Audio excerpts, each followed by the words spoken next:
ඔයාගේ අම්මා හිතා මතාම පුවුන් අරිනවා උපාලි. සික් මහක් ඇත යන්නේ. මට නම් දැන් කියලාම එපා වෙලයි තියෙන්නේ. ඔය මගෙන් පලිගන්නයි එයා ඔහොම කරන්නේ. ඔය වයසට ඕවා වෙනවා. හිතන්න දෙයක් ඈ. මේ ඉතින් අනුෂා එංගලන්තේ ඉන්නේ කියලා ඉන්ද්‍ර දන්නවද? හා? ඔයා කොහොමද දන්නේ අනුෂා එංගලන්තේ කියලා? මං කොහොමද දන්නේ කියන්නේ? ඇයි මං දවසක් කිව්වේ? එංගලන්තේ යද්දි මට කිව්වයි කියලා? මට කිව්වේ නෑ. මට කිව්වේ නෑ අනුෂා ගැන. උපාලි මේ මං ඔයාට ඒ දවස්වල මේක කිව්වා. මට කාලෙකට කලින් හම්බුණා කියලා. කොහෙදද හම්බ වුනේ? කොහෙදද හම්බ වුනේ? කියනවා මට. මේ මොකද මේ එකපාරටම දුම්මල වරමාතට අරගෙන? මං ඒ දවස්වල ඔයාට කිව්වා ඒක. අනේ මේ බොරු කියන්න එපා උපාලි.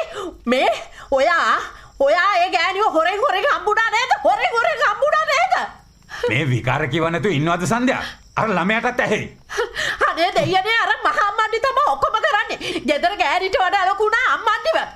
අනේ ඔය අම්මන්ඩි එළව යනකම් මට සනසීමක් නැහැ. අම්මේ තාත්තේ මොකද කෑ ගහන්නේ? ඇවිල් බලන්න අර ආච්චි. ඇයි මලාද? ඔව්ද කොහෙද? ආච්චි පොච්චි.